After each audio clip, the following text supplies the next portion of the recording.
en gestión de agronegocios y mercados sostenibles, ganemos.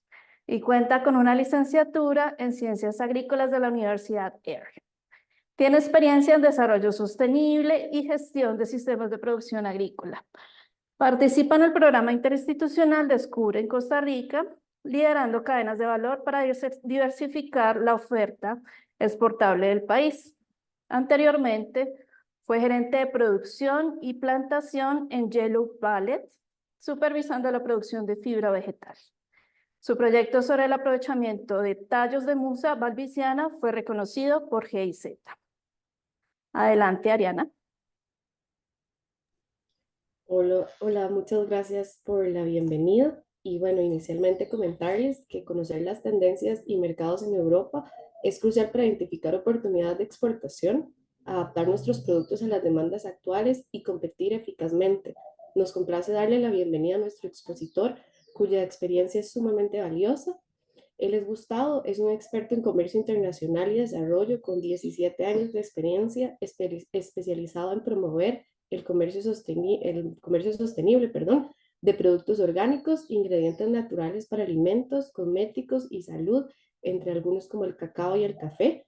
Tiene amplia experiencia en análisis de mercado, cadenas de valor, desarrollo de productos y herramientas de inteligencia comercial para pymes y apoyo empresarial. Ha capacitado y apoyado a organizaciones y pymes en economías emergentes tales como América Latina, el Caribe, los Balcanes, África y Asia. Trabaja con programas de cooperación suiza tales como CIPO, GIZ, FAO y entre otros. Habla inglés, portugués y español y tiene una maestría en estudios de desarrollo internacional por la Universidad de Utrecht. Bienvenido, Gustavo. Adelante. Gracias, Andrea. Gracias, Ariana, por la introducción. Bienvenidas, bienvenidos a todos y todas. Voy a compartir pantalla, iniciar mi presentación.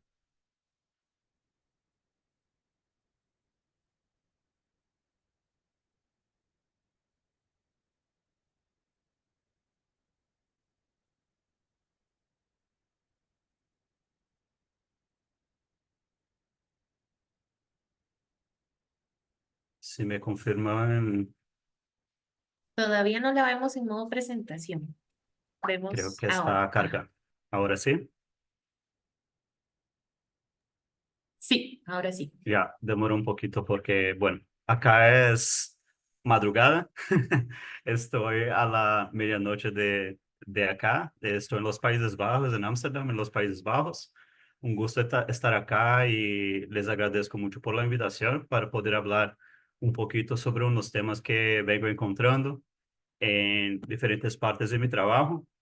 Como mencionó Ariana, yo trabajo en comercio internacional y desarrollo y mucho de lo que hago está en investigación de mercados. Entonces, lo que hago mucho es leer, discutir, ir a ferias y también escribir mucho sobre temas, como temas de agronegocios sostenibles, principalmente de acá de Europa, y cómo eso ofrece oportunidades para proveedores de fuera de Europa.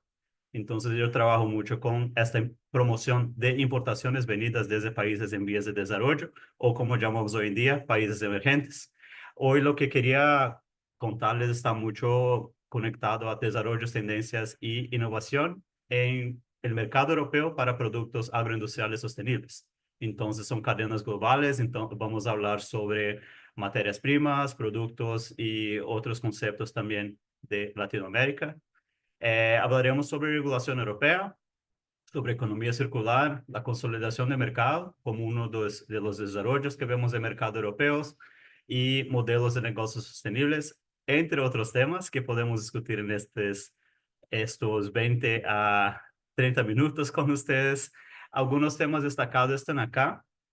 Voy a empezar hablando un poco sobre la regulación, desarrollos regulatorios y su impacto en el sector privado, inclusive a pymes exportadoras en Latinoamérica. Entonces, no solamente lo que está pasando en Europa, pero cómo se extiende a pymes exportadoras fuera de Europa. Luego, algo que es bastante conectado a este tema, pero que yo lo vi interesante hablar de manera como separadas, es el tema de economía circular y mirando algunos modelos circulares de productos agroindustriales de acá, en Europa, destacando el aspecto de innovación y cómo eso sirve también para la diferenciación de pymes europeas. Luego hablaremos de una tendencia que me interesa mucho porque tiene mucho impacto en mercados de productos agroindustriales, que es la tendencia para private label, que es un término en inglés, pero que básicamente significa la tendencia por marcas blancas, marcas de supermercados, y cómo eso, esta evolución de marcas blancas contribuye a la consolidación y reestructuración de mercados. Y luego yo voy a mirar un poco algunos modelos de empresas y modelos sostenibles en productos agroindustriales de acá y cómo están conectadas con productos, materias primas venidas de Latinoamérica y otras partes del mundo. Bueno, entonces, aunque yo esté hablando sobre Europa, estoy hablando bastante también sobre cómo Europa está conectada con las cadenas globales también. Quería enfatizar que el término regulación no es solo para hablar de manera restrictiva, sino que también demostrar un poco cómo la regulación también impulsiona desarrollos, cómo impulsiona competitividad. Entonces, quería enfatizar eso cuando hablamos de la regulación. Quería empezar con el tema que nos está ocupando mucho la cabeza acá en Europa, que es el tema del Pacto Verde. Pacto Verde no es una ley solamente, es todo un paquete de acciones para Europa reducir sus emisiones de gases de efecto invernadero y minimizar el uso de recursos mientras logra crecimiento económico. Entonces, el Pacto Verde no viene para amenazar el crecimiento económico, sino que para caminar junto con el crecimiento económico. El objetivo del Pacto Verde como estrategia a nivel europeo es de transformar la economía de Europa a una economía climáticamente neutra y, claro, eficiente en el uso de sus recursos, y tiene como objetivo cambiar todo eso antes de 2050. Entonces, es una estrategia bastante ambiciosa, una estrategia que no solamente toca en temas ecológicos, pero también en temas con aspectos sociales como derechos humanos, condiciones de trabajo y de gobernanza, anticorrupción y varios temas relacionados a lo que entendemos como impacto ecológico, social y de gobernanza. Y claro, la sostenibilidad es vista con este paquete de acciones como un concepto integrado. Así que es también el cambio de la economía tiene que ser un cambio justo e integrador. Esos son los conceptos básicos de lo que trata el Pacto Verde. Seguro que ustedes ya leyendo sobre el tema, leyendo sobre diferentes partes, diferentes acciones del Pacto Verde, ya han encontrado eso. Eso es un pequeño mapa, digamos así, del Pacto Verde. El Pacto Verde no solamente trata de agronegocios. También trata, claro, de temas relacionados a movilidad, transporte público, construcción sostenible y todo eso. Lo que vemos a la derecha de su pantalla son los temas más relacionados a temas de agricultura. Entonces vemos objetivos grandes, estrategias grandes como una hacia la contaminación cero y un entorno sin sustancias tóxicas, preservación y restablecimiento de los ecosistemas y de la biodiversidad, de la granja a la mesa, un sistema alimentario justo, saludable y respetuoso con el medio ambiente. Y claro, vemos que lo que está en el centro de esta estrategia en Europa es la transformación de la economía. Entonces también toca en agronegocios. Quería explicarles, antes de entrar en detalle sobre el Pacto Verde, de mostrarles un poco cómo eso impacta a agronegocios, no solamente en Europa, pero de manera extendida a agronegocios que quieren entrar en el mercado europeo. Bueno, vemos algunos temas acá que son áreas impactadas por la legislación europea, que vemos que informes de sostenibilidad se transforman en más y más importantes como informes financieros, por ejemplo. Entonces, hasta tener formas de medición de impacto, de sostenibilidad, es más y más importante y es algo legislativo hoy en día. O sea, empresas que están operando en Europa tienen que reportar sobre su impacto, no solamente ecológico, sino que también social y de gobernanza. Hay una integración bastante interesante en temas de inocuidad alimentaria y sostenibilidad. La trazabilidad y transparencia en la información es algo que está bastante enfatizado en este paquete de acciones. Y claro, la gobernanza mejorada, temas de anticorrupción, temas de antifraude, por ejemplo, son temas bastante enfatizados en el Pacto Verde. La reducción de agroquímicos y aumento de la agricultura orgánica.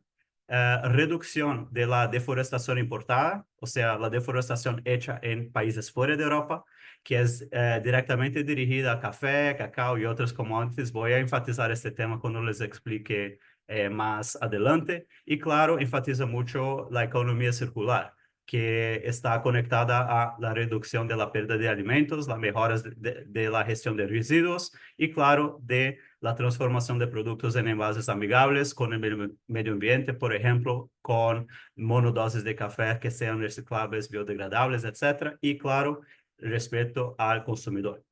Y cómo todo eso está relacionado a pymes exportadoras, a pymes que quieren exportar o que están involucradas con el mercado europeo. Bueno, lo que pasa es que la mayoría de las cadenas de valor agroindustriales, principalmente en Europa, son cadenas globales. Entonces, el papel de los proveedores de fuera de Europa también es bastante importante, es esencial para cumplir con los objetivos que nos direcciona el Pacto Verde. La responsabilidad principal, claro, es de los negocios, de los agronegocios europeos, pero esta responsabilidad se extiende y se comparte con proveedores fuera de Europa también. Como proveedor a Europa, compradores piden por más y más información, transparencia y, claro, requisitos de medición.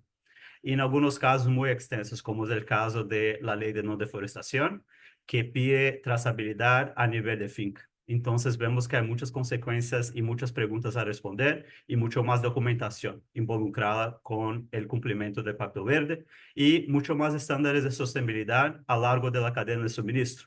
Por ejemplo, en la producción primaria, post cosecha, procesamiento, en ingredientes ambos y productos terminados y consumo final. Entonces vemos mucho más necesidad de adoptar estándares que pueden ser auditados, estándares que sean relevantes a sus cadenas y que tengan un impacto social y ecológico probado. Quería enfatizar dos temas, principalmente dos temas principales. Voy a iniciar con la preservación y restablecimiento de ecosistemas y biodiversidad. ¿Qué es eso? ¿Qué es esa estrategia? Mucho de la estrategia de preservación del medio ambiente y la reversión de la degradación de los ecosistemas de Europa está relacionado al continente europeo. Hay más de 100 acciones relacionadas a esta preservación de la biodiversidad, pero una de las reglas, una de las directivas está relacionada a la deforestación importada, a evitar que se importe productos como cacao, café, aceite de palma, carne bovina, la soja, el caucho, la madera y productos derivados como chocolate que vengan de eh, bosques cortados o de áreas deforestadas. Entonces, esa es una de las directivas, pero es la directiva que nos está más afectando como países productores, principalmente en las commodities que mencioné acá, que es el Reglamento Europeo sobre Productos Libres de Deforestación, que viene de este principio de deforestación importada.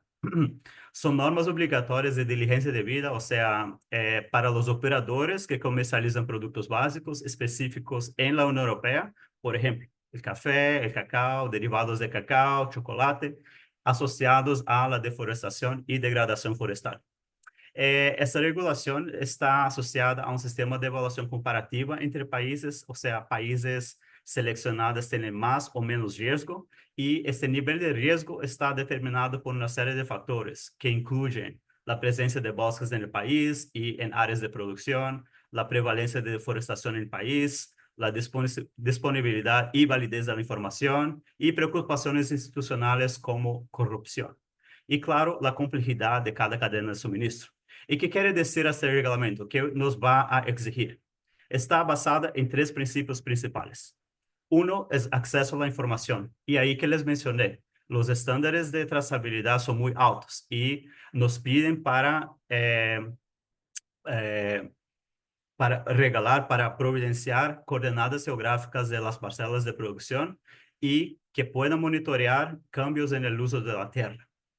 El segundo es, una vez las coordenadas geográficas y esta información esté disponible, un análisis de evaluación del riesgo que hay en esa cadena de suministro, basada, claro, en la información disponible.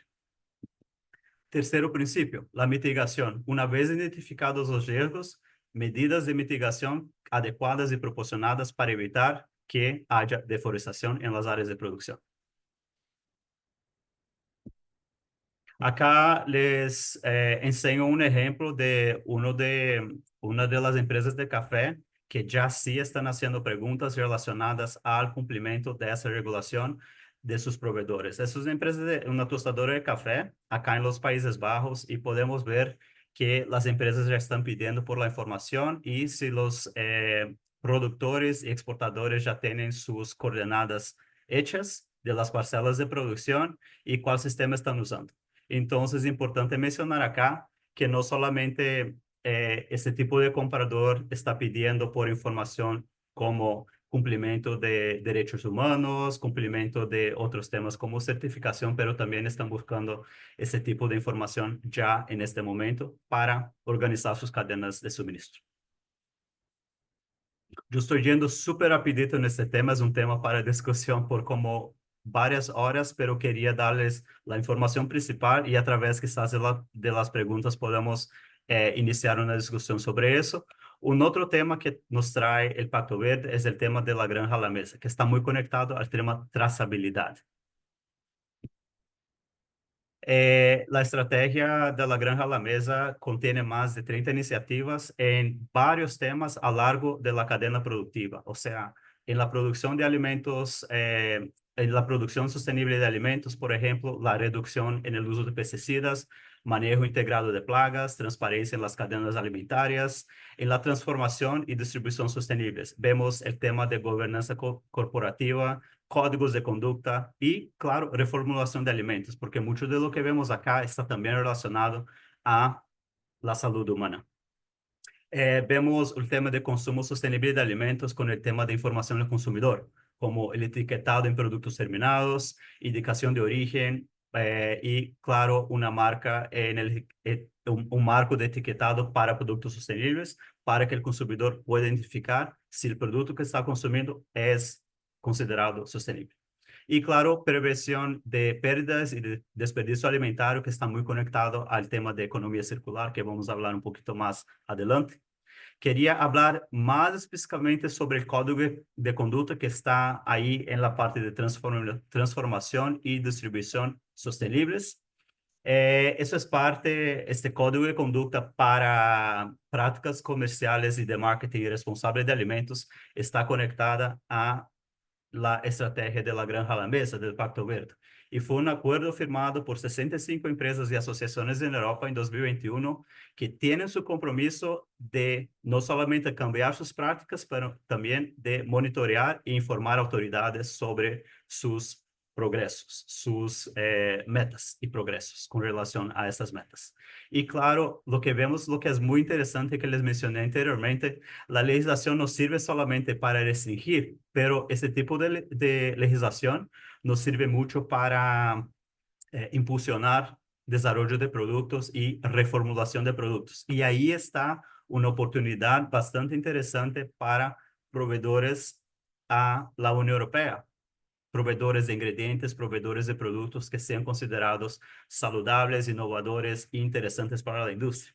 Vemos que ya hay impactos bastante importantes en cadenas productivas. Por ejemplo, empresas, organizaciones buscando sustitutos del azúcar como endulzantes naturales, por ejemplo, conservantes naturales, colorantes y espesantes naturales. Entonces, vemos ahí un cambio bastante importante en la industria y lo que veo como una oportunidad bastante interesante para agronegocios fuera de Europa para trabajar juntos con asociaciones sectoriales y empresas europeas, agronegocios europeos, en construir ese tipo de colaboración e encontrar soluciones para sustitución de ingredientes no saludables.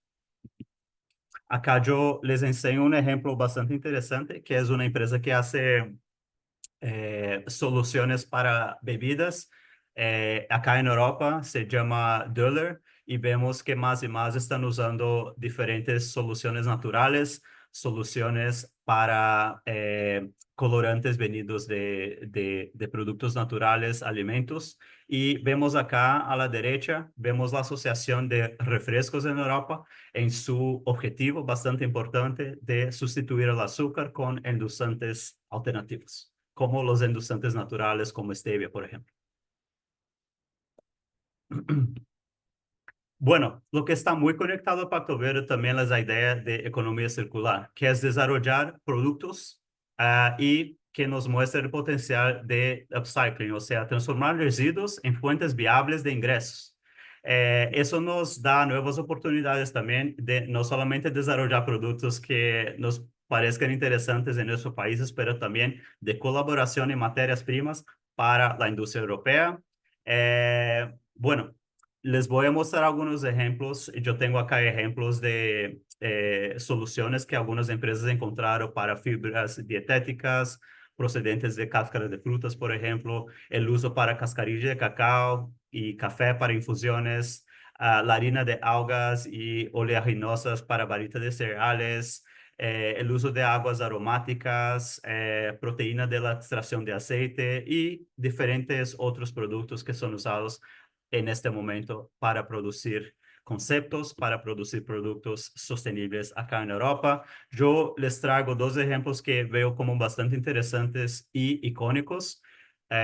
Uno es de una empresa de cosméticos naturales que se llama Coupe de Vie en Francia, que produce sus productos para cuidado de la piel, que son reciclados a partir de frutas que son degradadas o no adecuadas para el mercado de frescos y compran eso de pequeños productores orgánicos en Francia. La empresa ahorra 5 toneladas de frutas al año y 99%, casi 100% de su materia prima viene de origen natural. Y lo que la empresa hace, como les mencioné anteriormente, es sustituir productos o ingredientes que inicialmente eran ingredientes sintéticos por productos naturales, como el rábano negro como conservante y derivados del olivo como sustitución de la silicona en productos cosméticos. Y vemos un otro ejemplo que quizás no sea bastante familiar por ser un producto bastante familiar para nosotros. Es el Cáscara Society en Suiza. Es una empresa de café que reutiliza la cáscara de la cereza de café para producir refrescos que son altos en oxidantes sostenibles y sin azúcar añadido. O sea, no solamente son sostenibles para el medio ambiente, para en términos de su impacto ecológico, pero también para salud humana, que es parte del concepto integral de sostenibilidad. La misión de la empresa, lo que vemos mucho en las empresas de acá, está directamente conectada y alineada con los Objetivos de Desarrollo Sostenible de las Naciones Unidas. Quería hablarles también sobre el aumento en marcas blancas acá en Europa. Lo que manifiesta este aumento de marcas blancas es una consolidación de mercado, pero también está muy relacionado a diferentes hábitos de consumo y a la consolidación y a perfil del canal de minoristas en cada país. O sea, vemos en países como Suiza, por ejemplo, donde más de 50% de los productos del mercado es vendido bajo marca blanca, marca de supermercados. Eso porque hay dos grandes minoristas que dominan el mercado, mientras vemos en países como Italia, por ejemplo, el tema de marcas blancas no es tan importante porque los hábitos de consumo son diferentes. Los hábitos de consumo están mucho más relacionados a marcas ya conocidas por el consumidor y, claro, crear esa lealtad con marcas de supermercado es más difícil por la cultura, por hábitos de consumo. Y lo que veo como interesante de las marcas blancas es que están ocupando más y más espacios de mercado que antes eran dominados por esas marcas tradicionales. Y más vemos que las marcas de supermercado lanzan líneas de productos que son considerados premium, ecológicos, de comercio justo, de origen único, a precios bastante asequibles. Acá yo les estoy enseñando dos diferentes ejemplos de cómo el tema de marcas blancas nos afecta en términos de acceso pero también de sus requisitos. Vemos que el crecimiento de marcas blancas nos posibilitó crecer certificaciones que ya no eran muy usadas por diferentes marcas ya establecidas en Europa, como la marca de comercio, la certificación comercio justo, por ejemplo, creció mucho en marcas blancas. Esto porque supermercados usan la certificación como un requisito mínimo de acceso, con productos como cafés, chocolates y tés, y es un importante impulsor para la demanda por productos agroindustriales certificados. Y lo que vemos en el sentido de certificaciones de marcas blancas es que consumidores son muy sensibles con el tema de certificación. Entonces, consumir un producto como un café, un chocolate que no sea certificado es considerado eh, no tener impacto suficiente en nuestro consumo. Entonces, más y más los consumidores quieren ver sellos en sus marcas de supermercado que estén relacionados a un impacto, a un consumo responsable. Y también, claro, el tema del aumento de marcas blancas cambia nuestra lógica de acceso a mercados. Por ejemplo, hay empresas especializadas en producir, en transformar productos de marcas blancas para supermercados y otros minoristas. Y los requisitos de acceso son diferentes, porque muchas veces están relacionados a altos estándares de calidad y sostenibilidad, y claro, en tener acceso a la materia prima y volúmenes bastante importantes también. Y vemos que la responsabilidad legal sobre las marcas blancas está en las manos del supermercado. Entonces, todo lo que es requisitos de acceso, etcétera, existen porque la responsabilidad legal está en las manos del supermercado, y extender su cadena a proveedores dentro o fuera de Europa quiere decir que también ese tipo de proveedor está bajo su responsabilidad. Por eso que los requisitos son bastante altos para entrar en temas de marcas blancas. Acá ya es bastante tarde, me disculpo que si las palabras me salieron un poco cortas, pero acá voy a mover rápidamente al otro tema para darnos espacio para preguntas y respuestas, que es el tema de diferentes modelos de negocios. Les voy a pasar algunos modelos sostenibles que veo para productos agroindustriales acá en Europa, que también sirven para que diferentes empresas en Europa se diferencien una de las otras y que usen eso para su propuesta de valor al consumidor. En su gran parte, esos modelos de negocio están relacionados a la solución de problemas y a la solución de riesgos persistentes en sus cadenas de valor.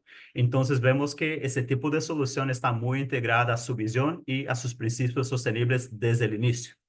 Miremos algunos ejemplos de empresas europeas que usan materias primas de Latinoamérica y otras partes del mundo y que se diferencian en el mercado europeo por sus modelos sostenibles integrales y de gran impacto. Yo voy a usar los diferentes objetivos de desarrollo sostenible de la ONU para navegar por los diferentes modelos de negocio. Yo tengo acá 3 ejemplos y ya les dejo preguntar. Un ejemplo que yo veo súper interesante son modelos de copropiedad de productores en marcas de chocolate. Yo veo que tenemos algunos colegas del Perú en el chat, en el grupo. Entonces tenemos un ejemplo de un modelo de copropiedad de una empresa en Suiza, una empresa y productores peruanos que venden esta marca llamada Choba Choba, y la distribución de los beneficios, de los lucros de las ventas es hecha con los productores también, que tienen una participación en las decisiones de la empresa igualmente. Hay un modelo bastante interesante que se llama Divine Chocolate, acá en Reino Unido también, ya bastante antiguo, de los años 90, que también tiene este modelo de copropiedad de productores. Entonces, esta cooperativa llamada Cuapa Coco es copropietaria de la marca y, claro, participa en la distribución de los beneficios. ¿Y qué nos enseña ese tipo de modelo de negocio? Está exactamente mirando un tema que es bastante persistente en la cadena de cacao, que es la distribución de beneficios a los productores. Entonces, este tipo de modelo de negocios nos da una solución bastante interesante para el riesgo de la sostenibilidad, que es la distribución de beneficios a lo largo de la cadena. Y claro, vemos que toca, este tipo de modelo toca en diferentes temas también de agroforestería, por ejemplo, producción orgánica y claro, el tema de trabajo infantil, que es bastante importante, bastante considerado de alto riesgo en la cadena de cacao. Un otro modelo que quería compartir acá es el modelo de Farfalla en Suiza, que es una marca no solamente de cosméticos naturales, pero también de aromaterapia. O sea, ellos tratan la materia prima, su materia prima, como la solución, como una integración entre humanos y plantas. El principio de etnobotánica. Y lo interesante acá es que integrado a su concepto de preservar la salud humana, también es conservación de especies vegetales nativas. Y no solamente eso, pero también se guían mucho en sus proyectos de producción orgánica y de comercio justo. Todos sus ingredientes tienen la certificación Nature, que es una certificación para ingredientes para cosméticos naturales. Y claro, aparte de su cadena principal, de sus productos principales, tienen proyectos en origen y relaciones de largo plazo con productores. Uno de sus proyectos está relacionado a un proyecto con parteras en sus diferentes orígenes para reducir la mortalidad infantil. Entonces, a través de su negocio, no solamente solucionan problemas y riesgos en la cadena principal, pero también hacen proyectos asociados a un impacto más grande en las comunidades productivas, en temas no necesariamente relacionados a sus productos. Y claro, otros temas que los hace una empresa integralmente sostenible son temas como temas de economía circular, envases reciclables y otros temas relacionados a consumo. Yo tenía dos ejemplos solamente. Bueno, yo creo que estoy dentro más o menos de lo que se había previsto, pero claro, estoy acá para preguntas.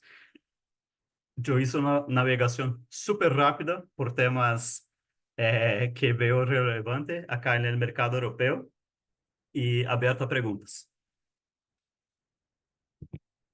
Sí, Gustavo, las preguntas las están haciendo por el chat, entonces por acá te voy a pasar algunas. Una de las primeras preguntas es, ¿quién paga por la trazabilidad desde la parcela? ¿De qué manera se puede tener recursos para que los productores podamos alinearnos a los estándares e implementar las prácticas de manejo y acceso a la tecnología? Ya, esa es la gran cuestión, la pregunta del millón, porque es la pregunta que se hace en todas las plataformas que se discute la ley de no deforestación, es quién paga. En principio, la responsabilidad está con el operador, o sea, la primera empresa que pone el producto en el mercado.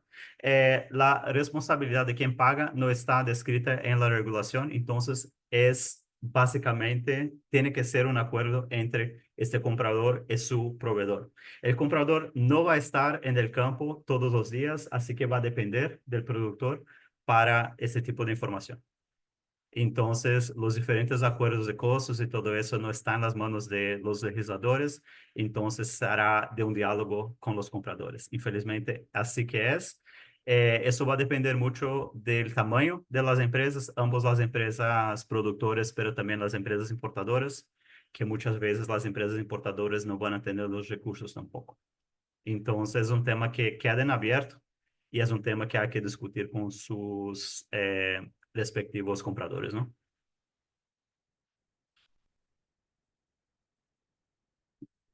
Ok, perfecto, no, muchas gracias. Hay otras dudas acerca de las marcas blancas, que si son como concebidas como monopolios, como afectaciones a culturas locales, ejemplo, alimentos, y también como si las marcas blancas igual se certifican, orgánico, fair trade Mm, o entre otros. Sí, eso es como, y por acá veo también que hay como algunas dudas acerca de la marca blanca específicamente. ya. Eh, no, de dónde preguntaron? ¿Hay el origen o...? Hay desde Panamá una Ok. pregunta. Ujú. no solo para ubicarme un poco de dónde estamos, pero el tema de marcas blancas creo que una de las críticas, bueno, dos de las críticas, una es que eh, ocupa espacios que podrían ser ocupados por empresas más pequeñas y empresas con menos poder financiero, menos poder económico. Entonces, es sí un monopolio de alguna manera porque estamos ocupando superficies de distribución con marcas del supermercado, que ya es una empresa bastante grande, con bastante poder económico. Entonces, esa es la crítica número uno. La crítica, crítica número dos son los márgenes a los cuales los transformadores son sujetos. Entonces,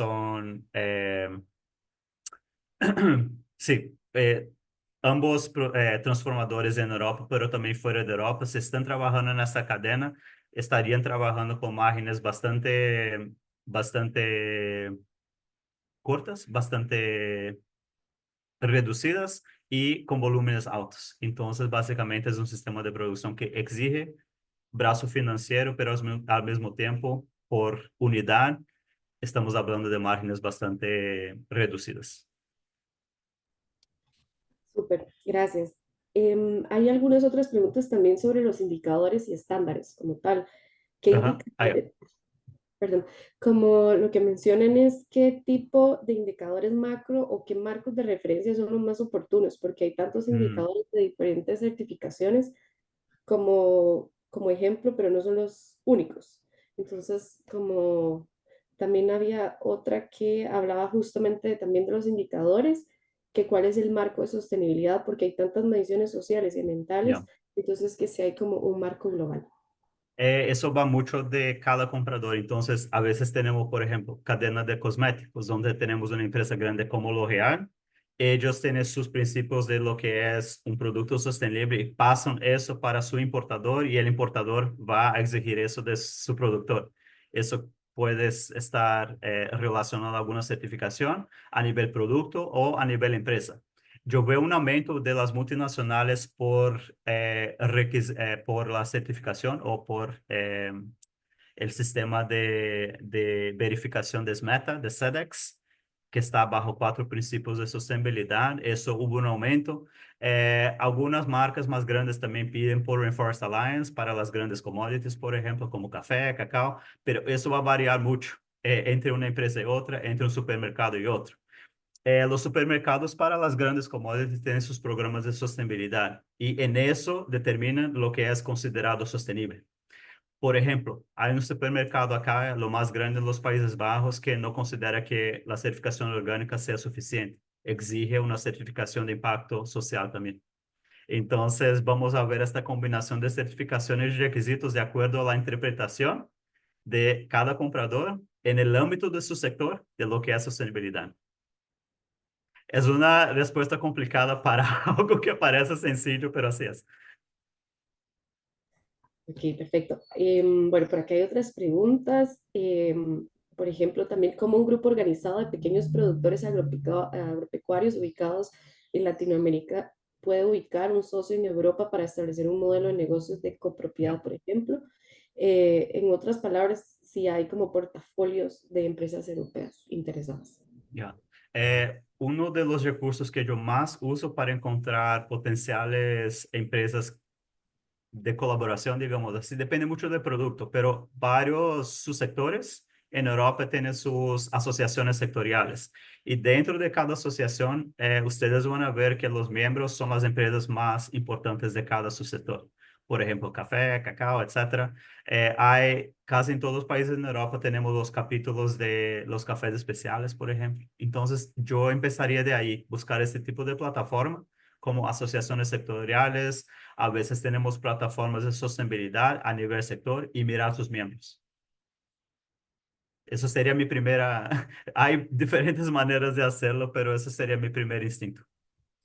Perfecto. Esta pregunta me parece que va muy relacionada a la primera porque surge la duda, ¿verdad? De todos estos cambios, ¿quién asume el costo? Entonces, me Ya. parece que va por esta línea. Dice, ¿existe algún apoyo de las empresas Mm. europeas en cuanto a la certificación de los proyectos agropecuarios? Sí, dependiendo del interés, claro, en el producto, en la empresa, yo creo que hay ciertos tipos de apoyo o modelos, por ejemplo, de público-privado. donde hay un acuerdo con una empresa europea y hay la posibilidad de financiación a través de uno de los gobiernos, de algún dispositivo de gobierno, por ejemplo, mirando su impacto. Entonces, hay diferentes modelos de negocio que se pueden establecer usando recursos de gobiernos europeos, teniendo ese tipo de relación. Esa es una manera, esa triangulación de los modelos de financiación público-privados. Hay algunos dispositivos disponibles acá. El otro, claro, sería un apoyo quizás ni tanto financeiro, sino como técnico, por ejemplo, de una empresa compradora con relación a lo que mencionamos anteriormente, que sería el tema de no deforestación para hacer geolocalización y todo eso. Eso sí es posible, pero es muy individual de cada tipo de comprador, entonces es difícil decir. Gracias. Viene una pregunta desde Facebook acerca de cómo acceder a formas de certificación acordes a las posibilidades de pequeños o medianos productores orgánicos. Eh, es como recursos o conocimiento, ¿cuál sería?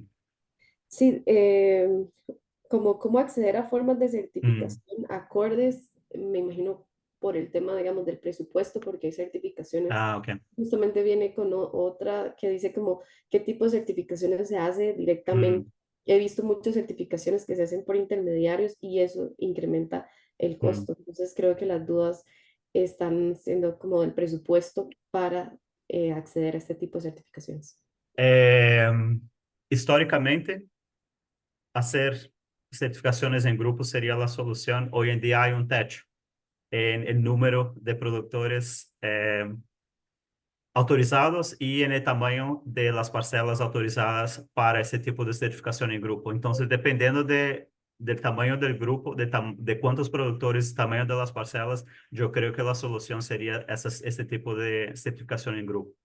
Pero siempre existirá un intermediario que hace la certificación y la auditoría. Entonces, digamos, es un mal que no podemos evitar y es parte de la industria de la certificación. Y muchas veces certificación es requisito de mercado. Entonces, es un círculo vicioso, ¿no?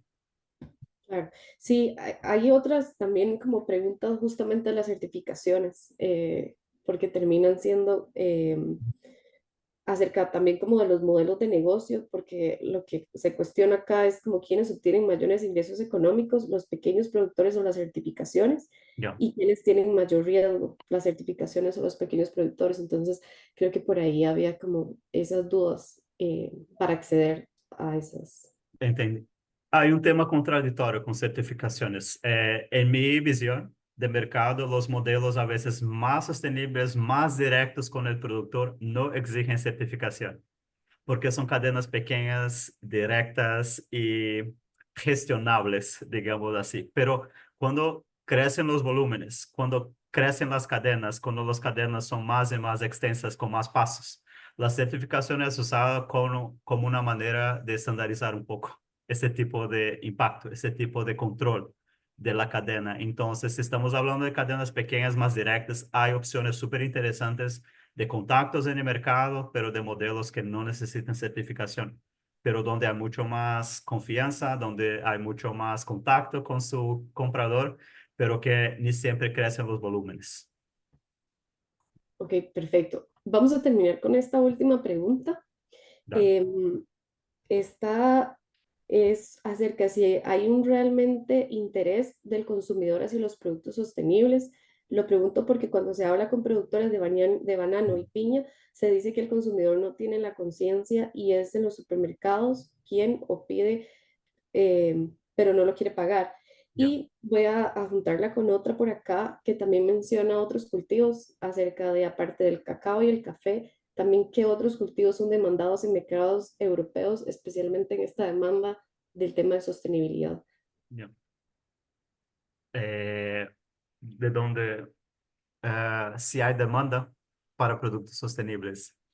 Eso va mucho de segmentación de mercado. Entonces, un consumidor que compra en su supermercado, su visión de sostenibilidad a veces va a ser una certificación y no necesariamente todo el modelo de negocio. Yo veo que sí, crecen los mercados de nicho, aunque de manera bastante difícil, y vemos que eso está muy relacionado a la superficie de distribución, que vemos chocolates de $8 por 100 gramos, por ejemplo, no se vende en supermercados, pero sí se vende en tiendas especializadas. Mucho del crecimiento de productos realmente sostenibles están relacionados a el acceso al consumidor. Y muchas veces el consumidor no tiene ese acceso ni tiene la educación de lo que es un producto sostenible. Entonces yo digo que sí crece, pero está aún muy en mercados de nicho, en distribución de nicho y en volúmenes pequeños. Pero sí se vemos mercados acá de los Países Bajos, por ejemplo, los mercados escandinavos, vemos un crecimiento bastante interesante, pero aún en volúmenes pequeños, segmentos especializados. Entonces hay que encontrar su camino ahí en sus colaboraciones, sus alianzas para encontrar ese tipo de colaboración. Ya. No sé si es una respuesta. De nuevo, son consideraciones, no tengo una respuesta así como final, pero ¿cuál era la segunda parte? Que, por ejemplo, aparte de café y cacao, ¿cuáles Ah, ya. podrían ser otros productos? Bueno, los productos bajo presión son principalmente los productos que yo les mencioné anteriormente, que es aceite de palma, café, cacao.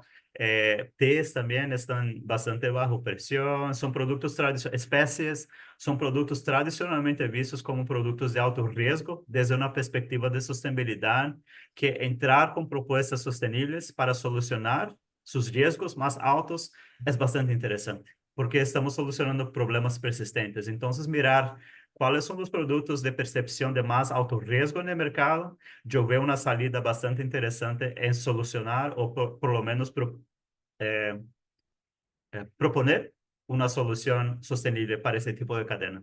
Entonces ahí vemos las grandes commodities, ¿no? Y vemos quizás productos venidos de economía circular asociadas a ese tipo de cadenas, como les mencioné, la pulpa de cacao, la cáscara de cacao, la cáscara de café, o sea, productos asociados ahí que son alternativas de ingreso, pero al mismo tiempo bajan un poco el impacto de ese tipo de cadena, proporcionando conceptos de economía circular. Una respuesta poco. No, perfecto. Muchas gracias, Gustavo. Ha sido súper valiosa su presentación y la respuesta de todas sus preguntas. Y con esto entonces finalizaríamos. Nuevamente muy agradecidos. Muchas gracias. Muchas gracias, Ariana y Gustavo. Su dedicación y aporte han sido fundamentales para enriquecer nuestro evento. Y gracias a ustedes, los participantes en este bootcamp, tenemos más de 1000 participantes representando 28 países y esperamos que hayan encontrado inspiración y nuevas perspectivas que puedan aplicar en su trayectoria profesional. Les recuerdo completar el formulario de participación, el cual se les estará enviando en el chat y por correo para que puedan acceder al certificado. Y en nuestro segundo día del bootcamp habrá otra sesión en vivo donde se hablará sobre granos sostenibles, revolucionando los cultivos extensivos. Los esperamos y les deseo a todos los participantes un feliz resto de tarde.